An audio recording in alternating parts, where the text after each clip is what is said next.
Presented by आदि शक्ति films. अरे का है टीनाटी गोड़ लगा तनी। अरे कैसन बन। अरे खुश रह काहे हिता गइला। ए कश्यप जी, अरे हमर दुलरुआ सार आइल बा, कुछ बंदोबस्त करी।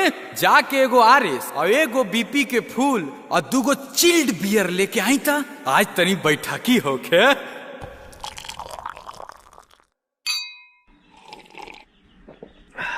अरे और सब बताइए, सब ठीक है ना? ए हित सब ठीक बा, बाकी एगो खुशखबरी जानला है कि ना? नहीं जाना है, बताइए। अरे हित, तोर दीदिया माँ बने वाली बाड़ी नू। अरे ये बहुत दुखद बात है। काहे? ये बात भूल के भी पापा को मत बताइएगा मेरे। अरे ससुर जी के काहे ना बताई? हम बोल दिया ना मत बताइएगा तो मत बताइएगा, आपका तलाक हो जाएगा। अरे पागल है इसका रे, तलाक कैसे हुई? दीदी जो थे मेरी दीदी, हाँ वो कॉलेज में एक बार प्रेग्नेंट हो गई थी। अरे साला। और पापा जी कुकुर जैसा कुट कुट के मारे थे। आ तो बहिन के ई का कह देले रे, सब नसवे फाट गई। ए मारू तने एकरा आओ पिलाओ, तब एकरा बहिन के भी कलास लगा क्या बात है। अरे केवाड़ी खोल। अरे कहाँ बालिस रे? काहे चिल्लाता रहो, तनी धीरे बोलो। का हो? बोल तेरा याद सब खोल दिया रे, का? पियाला में साथ साथ बोल दिया रे। कौन बोला? कौन बोला? राशि बे। हैं? ये क्या हो?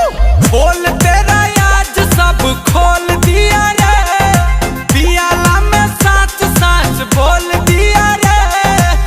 रहिस्ते कुआरे में, रहिस्ते कुआरे में बने वाला माई। कौन कोला? अके हुआ और ना बतावलस। कौन बोला? कौन बोला? के हुआ और ना बतावलस, बतावलस तोर भाई। अरे के हुआ और ना बतावलस, बतावलस तोर भाई। जा बुरबक भातार मिल गल, बोका तहरा के कहीं कि ओकरा के कहीं, हमरा तो कुछ नहीं के बुझात। लौड़ी कोई ये ले वो करा से, का तू? लौड़ी कोई ये ले वो करा से चले ला लड़ाई। अरे हाफ माइंड होते राजा, हमार छोटका भाई। अरे हाफ माइंड होते।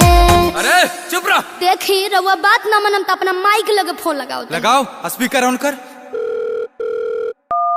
ए माई रे गोड़ लागतनी। खुश रहा। बबुआ पहुँच गई बनो।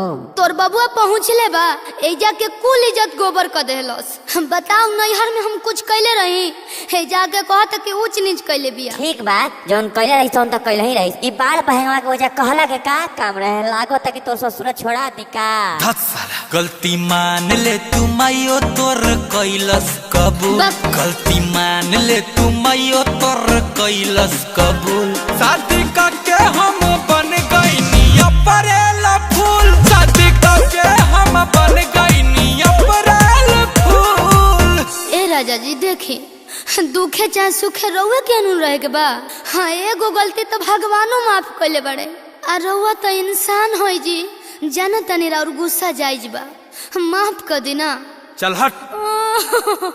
रहे जवानी ऊंच नीच ना बुझाए, मजा उहो लेलस मजा खूबे हमरो आए।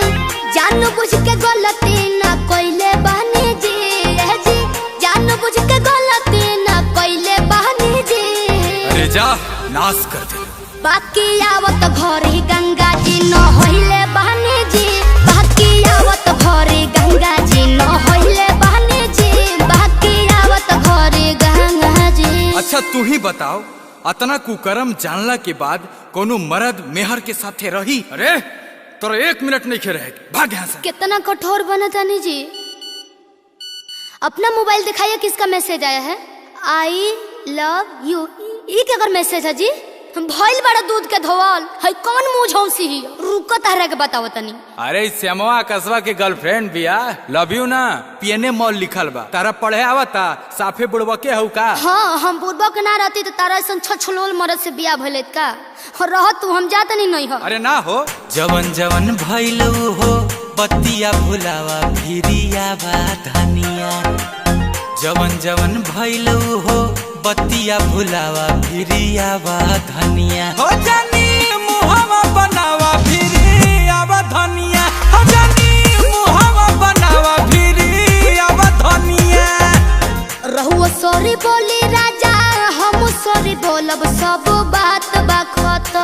ओके रउआ सॉरी बोली राजा हम सॉरी बोलब सब बात बा खत्म। आज के बाद नहीं केहू के देखेंगे हम नहीं रउआ सटम नहीं हम सटम। बहुत अच्छा बात बोली जीजा जी हाँ।